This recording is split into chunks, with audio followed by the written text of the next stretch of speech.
What's your relationship with your siblings like? Close, distant, complicated? When my parents returned from Florence, their skin still warm from the Tuscan sun and their phone galleries bursting with perfectly filtered pictures of Renaissance cathedrals and overpriced gelato, they were greeted not with hugs, not with questions about their trip, but with an eerie silence. My apartment was empty, stripped of everything personal, the keys slid neatly under the door, the mail slot no longer bearing my name, and the group chat where we once exchanged banal updates, dinner plans, and passive-aggressive memes was missing one familiar participant, me. There was no message, no forwarding address, no dramatic goodbye note, just absence, pure and unshakable, as if I had never been part of their lives to begin with. But this wasn't impulsive. This wasn't some sudden breakdown or a petty tantrum. It began, as many betrayals do, with something small, so small, in fact, that most people would have laughed it off or brushed it aside, chalked it up to poor wording or generational insensitivity. It started with a message. Just a message. One that landed in my inbox at exactly 3:47 p.m. on the day before my 38th birthday. It read, "We're in Rome with Ethan. He wanted to see the Vatican." Crazy, right? We're doing a wine tour tomorrow for his birthday, and you wouldn't believe the pasta here. Hope you're well. Oh, and happy early birthday. You're too old for trips like this now, right? Haha. Love you. I reread it twice. The haha didn't soften the blow, it made it worse somehow. Like the cruelty was casual. Like it was so obvious, it didn't even need to be cloaked. For context, Ethan is my younger brother by 6 years. Our family's golden boy. The miracle child after my mother's miscarriage. The high school quarterback, the college dropout who still got a job at dad's firm, the guy who once borrowed $20,000 from my parents and never paid it back, but still got a brand new Jeep for Christmas. That Ethan. He had always been their favorite, though no one ever said it aloud. They didn't have to. Favoritism doesn't need language. It speaks in actions, in omissions, in the way your name is always second, in the way you get a gift card while someone else gets Tuscany. So, when I got that message, I didn't respond. I didn't cry. I didn't even show it to anyone. I just sat at my desk, stared at the screen for a minute too long, and felt this deep, thick fog start to roll in, not the kind that makes you sad, but the kind that makes everything suddenly clear. I was never going to be the one they flew across the ocean for. I was never going to be the one they toasted with Prosecco. I was, in their eyes, the daughter who had outlived her novelty, the responsible one who didn't need anything because she never asked, the one who always showed up, paid her own bills, remembered birthdays, brought thoughtful gifts, and made sure no one was left out, even though she always was. And so, I left the group chat. It might sound like nothing, like digital pettiness, but if you've ever had a family thread that you check daily, even if just to roll your eyes at your uncle's weird political takes, you'll know it's more than just an app. It's where you exist in the family's memory. Leaving it is like ghosting your own blood. They noticed within minutes. My mom sent a private text. "Did you mean to leave the group?" I didn't answer. I turned off read receipts. I closed my laptop. And then, for the first time in years, I sat with silence, not just around me, but inside me. That night, I poured a glass of wine, not expensive wine, not Chianti from some Tuscan vineyard, just a bottle I'd been saving for a night when something meaningful happened. And then I opened a blank notebook. A real one. Not a journal. A planner. A log. A place where I could outline exactly how one disappears when no one notices they were there to begin with. I made a title at the top of the first page, Exit Plan. Underneath, I began listing categories: job, lease, storage, address change, health insurance, social accounts. I didn't cry and I didn't rage. I just planned. Because there's a difference between running away and choosing to leave, and I was done waiting to be seen. My birthday came and went. A few texts came in. Ethan posted a video of himself on a gondola in Venice. I saw my parents in the background, waving, laughing. I saw the caption, "Best birthday ever. Thanks Mom and Dad." No mention of me. No one called. Not even out of obligation. 2 days later, I called my HR rep and gave my notice. I told her I was moving out of state for family reasons, which was technically true, just not in the direction anyone assumed. Then I called my landlord. I had been renting the same place for 6 years. He offered to lower the rent if I stayed. I declined. I packed boxes in the middle of the night, filling them not with things I loved, but with the essentials, documents, clothes, the few items I had that weren't tied to memories I no longer wanted. Everything else I donated. Not because I'm generous, but because I wanted nothing in my new life to be haunted by the smell of old betrayals. The last thing I did was change my number.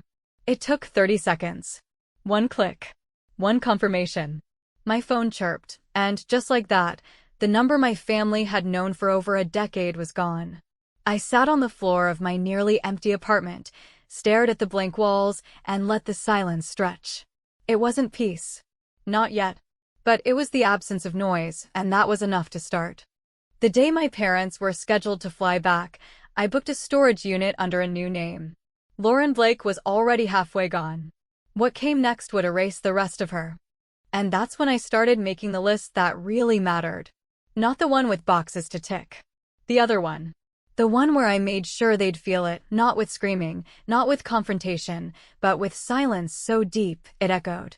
By the time the wine tour photos landed in the group chat, complete with blurry selfies of my parents and Ethan squinting into the Tuscan sun, the entire aesthetic punctuated by captions like La Dolce Vita and Best Birthday Ever. My plan had already moved well beyond vague frustration or emotional withdrawal and had entered something colder, quieter, and far more organized, because the truth is, I had spent a lifetime accepting that love, in my family, was not unconditional, but transactional, and I had finally reached the part of the equation where I stopped paying. The list began not as a weapon, but as a lifeline, a purely functional roadmap for vanishing with precision, so cleanly and silently that even if they cared to retrace my steps later, all they'd find were shadows and voids where certainty used to live. I didn't start with anything dramatic. There were no final messages or mysterious burner phones or packed suitcases by the door. What I started with was a spreadsheet. A real one. Titled Departure. Color-coded, backed up offline, no cloud storage, no digital trace, because I knew better than to underestimate how quickly people who've ignored you for years can become curious when you remove yourself from their access. Each line had a task. Each task had a deadline. I had spent so much of my life being the one who handled things, birthday cards, appointment reminders, reminding Dad to take his cholesterol meds, booking flights for Thanksgiving, that when I started organizing my own exit, it almost felt familiar. Comforting even, like I was finally applying my competence to something that would benefit me and me alone. I started by gathering the essentials: birth certificate, social security card, passport, insurance documents, all the bureaucratic skeletons of a life I no longer intended to live under the same terms. I opened a new bank account at a credit union they'd never heard of and transferred my savings slowly, in increments small enough not to trigger any alerts or questions. I redirected my mail to a P.O. box under a pseudonym. I cleared out my social media, not by deleting it because deletion signals something, but by slowly archiving, removing, rewriting bios until nothing personal remained. Just digital husks scrolling in a void. At work, I played the part perfectly. I laughed at the right moments, kept my performance high, declined after-work drinks with the same polite excuses I'd always used. I even sent a birthday gift to a colleague and complimented someone's haircut in the break room, just to keep the illusion of normalcy sealed tight. But underneath it all, I was constructing the emotional scaffolding for what would come next. I had always believed that leaving was something messy, something explosive and loud, but I was learning that the real art of leaving, truly leaving, was in the quiet erasures, the almost invisible undoing of presence. As the list grew, so did my clarity. I stopped answering texts from extended family.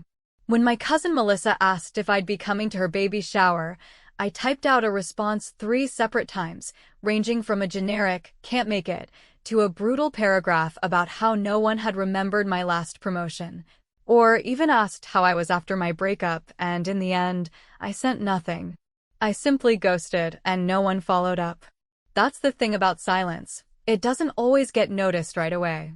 But once it's felt, it echoes. In the evenings, I would open old photo albums, not out of nostalgia, but as a kind of forensic review. There were so many pictures of Ethan grinning with trophies, sitting beside birthday cakes, standing at the airport with luggage for trips I never took. In the few pictures that included me, I was always at the edge, half-turned, half-lit, holding a camera or a jacket or someone else's forgotten plate. I wasn't invisible, not entirely, I was just incidental. Present but not centered. Helpful, not celebrated. And for years, I told myself that being needed was close enough to being loved. But it wasn't. It never had been. I found one photo in particular that stopped me cold. It was from my 30th birthday. A small, dimly lit dinner at some Italian place near my old apartment. I had paid for it myself because my parents forgot to make a reservation and Ethan wasn't sure if he could make it. In the photo, I'm holding a slice of cake with one candle, smiling with that tight, performative expression women know all too well. The one that says, "This is fine, this is enough. Please don't notice I expected more." They'd given me a gift card. Not even a card and gift. Just the card. Inside, my mother had written, "You always say you don't need anything. Happy birthday anyway." And I remember thinking at the time, maybe I should have asked for something, just once. Just to see what would happen. But now I didn't want anything. Not from them. The list eventually included things like cancel utilities and donate books, but it also had stranger, more intimate tasks. I wrote remove jewelry from mom, which referred to a tiny silver necklace she'd given me years ago, a hand-me-down from her own mother. I left it in an envelope on her porch with no note. I didn't want objects that carried their weight into my next life. I wanted clean pockets. No relics. One night, as I finalized the last few items, some legal paperwork involving a co-owned asset that would come into play later, I sat in my nearly packed apartment and made a second list. This one wasn't practical. It was philosophical. I titled it Who I Am Without Them. I listed traits, truths, guesses. It was short, but it was mine. And at the bottom, I wrote one question I couldn't yet answer. If I vanish and they don't come looking, did I ever exist in their story? It wasn't meant to be poetic. It was math. It was proof. Because I was about to find out exactly how long it would take for absence to register louder than presence ever had. And the strangest part? I wasn't scared. I was relieved. The morning I left, there was no cinematic montage, no melancholic music swelling behind me, no lingering look at the place I had called home for nearly a decade. Instead, there was a final sweep of the apartment to ensure nothing remained that bore my name or history, a quiet moment of stillness where I stood in the middle of that sterile, echoing space and simply breathed in the silence I had spent years craving. And then I walked out without turning back, locking the door with a key I would later slide into a plain envelope, addressed to no one, and drop into the outgoing mail bin without ceremony or hesitation. In the days leading up to that moment, I had taken steps that felt both mechanical and profound, selling off or donating the furniture that had seen me through heartbreaks, false starts, and the slow erosion of familial closeness. Disconnecting the utilities under aliases I no longer intended to answer to, and removing myself, bit by bit, from the digital footprints that tether most people to their old lives like silent witnesses to every previous version of themselves. I didn't just log off, I vanished. And in doing so, I realized that disappearance wasn't as difficult as the world makes it seem, especially when the people you're leaving behind never really looked closely enough to notice you in the first place. The last piece of the plan involved identity, not in the dramatic sense of fake passports or burner phones, but in the subtler, more insidious sense of shedding the external constructs that had once defined me, my name, my title, my location, my familial role, and stepping into something unrecognizable to those who had only ever seen me as background support, the scaffolding that held up the golden facade of someone else's life. I booked a one-way ticket to Montana, a place I had never been, chosen not for any sentimental value or picturesque postcard quality, but for its vastness, its obscurity, and its promise of anonymity in a landscape too wide to be watched. I changed my name, not legally, not yet, but practically, and started signing emails and booking reservations under the name Claire, a choice that felt arbitrary at first until I realized it sounded like someone who had boundaries, someone who didn't answer texts she didn't want to receive. The flight was uneventful, and that's exactly what I wanted. No tearful farewells, no eyes swollen from goodbye hugs, just me, sitting by the window, watching the city I had once built my whole life around recede into a cluster of blinking lights, a skyline I no longer cared to memorize. When I landed, I didn't call anyone. I took a cab to a small motel with exterior entrances and plastic key cards, paid in cash, and spent the first night just listening to the rustle of wind through unfamiliar trees, to the creaking of the buildings settling around me, to the foreign quiet of a place where no one knew my name or my history or the long, invisible story that had led me there. And yet, despite the deliberate isolation, I couldn't entirely detach from the people I had left behind. I had created a dummy account, not tied to my name, not traceable to anything official, but just active enough to let me lurk. I watched as the group chat continued without me.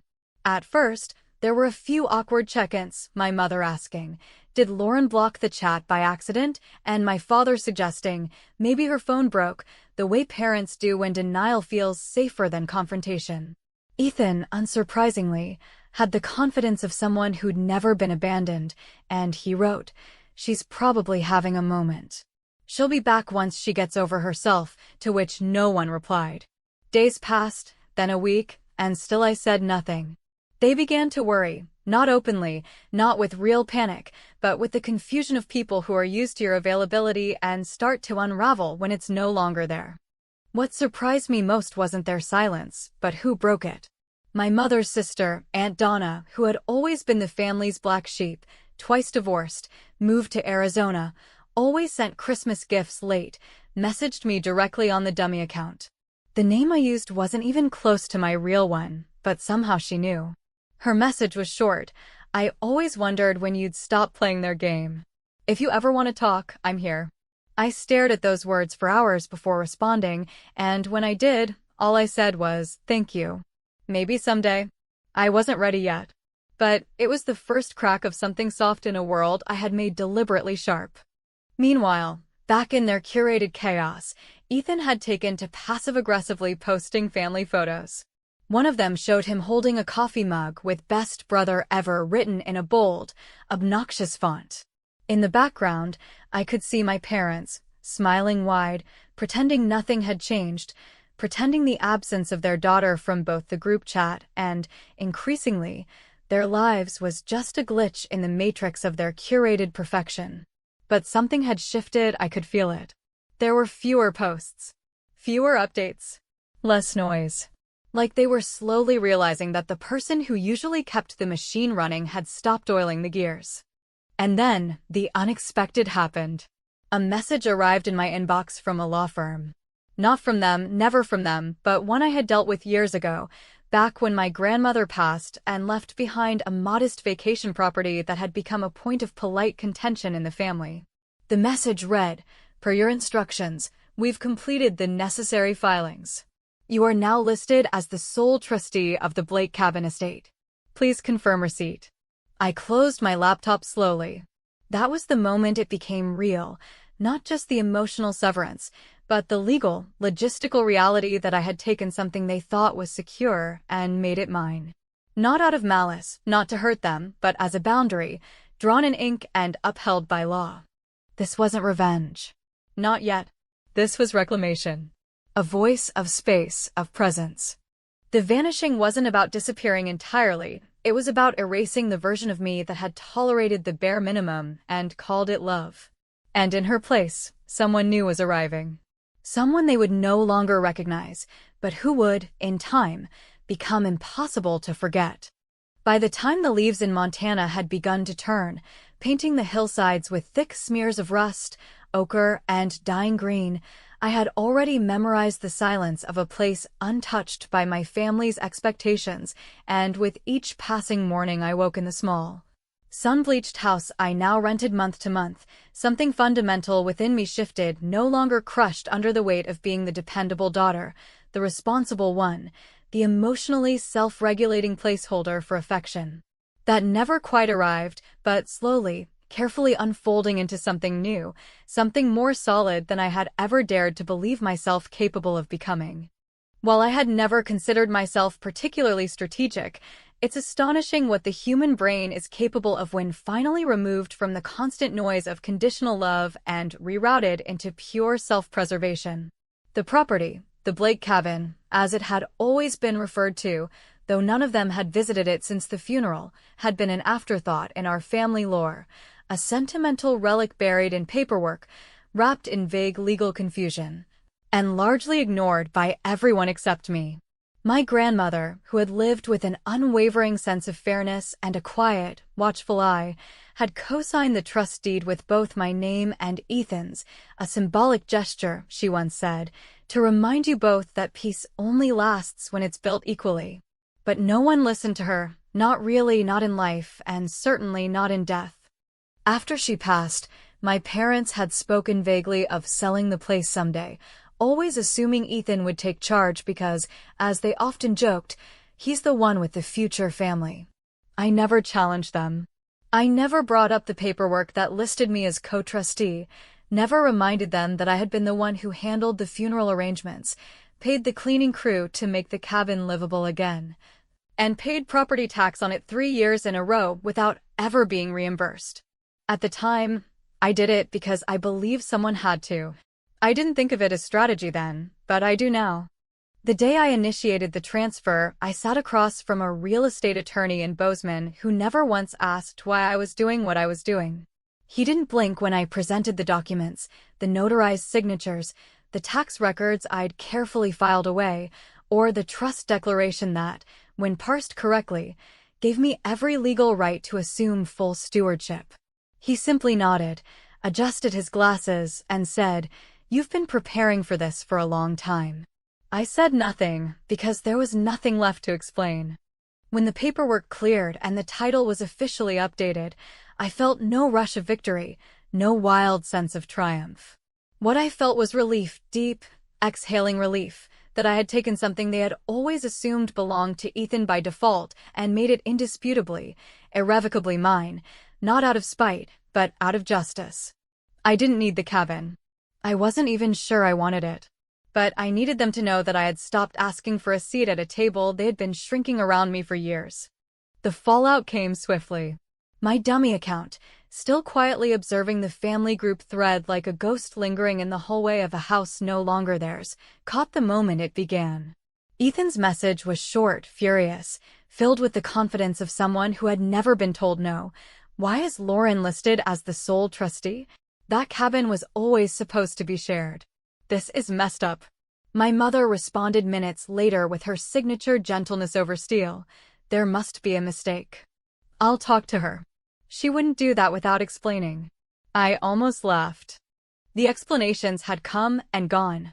They had been unspoken, offered year after year through the quiet sacrifices, the holidays spent alone while Ethan was flown out to Napa or Miami, the way I never once demanded anything more than acknowledgement, and even that had become too much for them. They hadn't noticed when I disappeared, but now they noticed what I had taken with me, and that was telling. What followed was a flurry of damage control. My father left a voicemail on the number I had long since disconnected, his voice tight with the kind of calm men use when they're trying not to sound panicked. "Lauren, I think we need to discuss the cabin situation. There's a lot of confusion, and I know your grandmother would have wanted it to be handled fairly. Let's just talk." I didn't respond. He left another message 2 days later. And another. The desperation grew, and with it, something else crept in, something that sounded dangerously close to guilt. Ethan, meanwhile, escalated in the only way he knew how, through entitlement disguised as outrage. He emailed my former boss, unaware that I had already resigned. He posted vague stories online about selfish people who think they're owed something just because they kept quiet all those years. My mother reached out to mutual friends. My father even called Aunt Donna, hoping to find an entry point to reach me. She told them nothing. Her message to me was simple: they're unraveling. And for once, it's not your job to fix it. In Montana, the days grew colder, but I felt warmer inside than I had in years. I began fixing up the cabin not for them, not even really for me, but for the sake of building something on my own terms, with my own hands, without the shadow of anyone else's expectations looming over the doorframe. I painted the walls a soft sage green. I repaired the front steps. I replaced the rusted screen door. And every time I hammered a nail or swept dust from the corners, I thought about all the years I spent begging for permission to matter, and how quiet the world became once I stopped asking. I didn't post photos. I didn't leave a trail. But I knew they were watching. I could feel it in the way their silence turned brittle. The family group chat became quieter. My name, once absent, began to reappear in questions. Has anyone seen her? Did she post anything new? Do you think she's okay? And still, I said nothing. Because silence, when wielded carefully, speaks louder than anything else. The cabin wasn't revenge, it was a reminder. A marker. A signal to them that I had not only left, but arrived somewhere else entirely. Somewhere they couldn't reach, not because I had locked the doors, but because I had finally outgrown the need to wait by them. When the day finally came that my absence began to outweigh my presence, not in the form of some explosive revelation or dramatic confrontation, but as a quiet, gnawing emptiness in the structure of the family itself, I knew I had reached the end of the plan I had never originally meant to carry out so thoroughly. It had started as a coping mechanism, a way to reclaim something for myself without ever having to raise my voice or spill my grief into someone else's lap. But somewhere between the deleted messages and the changed locks, it became something else entirely, an act of reclamation so precise, so deliberately silent, that even the people who once assumed I would always be waiting eventually found themselves asking questions out loud they had never cared enough to form internally. They had returned from Italy a few weeks before, flushed from red wine and curated sightseeing, unaware that I had been watching them, not directly, not obsessively, but with a kind of detached curiosity. The way you might watch birds circling over a field you once called home, knowing they would land eventually, knowing they would peck at the soil looking for something that no longer lived there. The texts had trickled in first, polite, measured, filled with the kind of surface-level concern that's less about the person missing and more about the discomfort of not being able to explain the absence to others. Then came the phone calls unanswered. Then came the soft panic. I didn't gloat. I didn't smirk. I didn't feel victorious. What I felt was stillness. When my mother sent a message from her personal email, subject line, "Please," I didn't open it. I read the preview in the inbox pane, saw the first line, "We're worried. This isn't like you. Let's just talk." But what she meant, what she always meant when she said things like that, was not, "Tell us how we failed you." It was, "Come back to playing your role so we can stop feeling uneasy." They didn't want the truth. They wanted compliance. And I had spent almost 4 decades perfecting that quiet compliance, until one day I took my place at the table and realized my chair had been sawed halfway through for years. And so, I did something they didn't expect. I sent them a package. 3 envelopes. No return address. No postmark they could track. Just their names, Emma, Dad, Ethan, scrawled in handwriting that looked familiar, but faintly different, like a memory refracted through glass. Inside each envelope was the same photo, my old apartment, utterly empty, sunlight slanting through the windows like something had already moved on and taken the warmth with it, the walls bare, the floor polished, and on the kitchen counter, the only object that remained, a framed photo of our family from 2 decades ago, but with one precise alteration. I had sliced myself out of it, not crudely, but with the careful hand of someone who had rehearsed the incision in her mind 1,000 times. Each letter contained only one sentence. To my mother, "You told me to be strong, this is what it looks like." To my father, "You said I never needed much, turns out you were right." To Ethan, "You can have their attention now, all of it." There was no explanation, no apology, no demand for acknowledgement. I knew they would each read the note 10 times, searching for subtext, hoping for an emotional crack they could pry open, for something that would let them believe this was temporary, just a phase, Just a cry for help they could fix with a long weekend and some shared memories. But there was no hint of return. There was only absence. Back in Montana, the cabin was finally finished, not perfect, not Instagram-worthy, but whole in a way that nothing I had ever been given growing up had been. The paint had dried. The roof no longer leaked. The front step creaked in a friendly way. I had filled it with mismatched furniture, thrift store finds, books I wanted to read because I wanted to, not because I thought someone would find me impressive for having read them. No family photos. No reminders of the girl who had tried too hard for too long. Just space. Space I had built, piece by quiet piece, without permission or praise. I worked at a local nonprofit now, nothing glamorous, just helping women find housing after leaving domestic situations, not because my story mirrored theirs, but because I understood something about disappearing. About needing to start over without anyone clapping or congratulating you for surviving. They called me Claire. No one asked about my past. I didn't lie, I just didn't tell. Occasionally, Aunt Donna would text. Short notes. Updates. Nothing intrusive. Just a thread I chose to leave uncut. One evening, she sent a message that said, "They're unraveling. They finally see you." I stared at it for a while, then turned my phone off and walked outside into the cold Montana evening where the sky stretched wide enough to make you forget anyone ever measured you by how much space you didn't take up. Because it was never about being seen. That was the illusion I had chased for most of my life, the idea that if I just stayed long enough, performed well enough, made myself small enough, one day they would look at me and finally realize I had always been there. But standing in the quiet, staring up at a sky that owed me nothing, I realized the truth. I didn't need to be seen to exist. I only needed to stop living as if someone else's attention was the proof of my worth.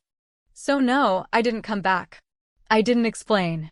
I didn't wait for their understanding. I let the silence grow between us like a new geography, and in that silence, I built a life that belonged to no one but me.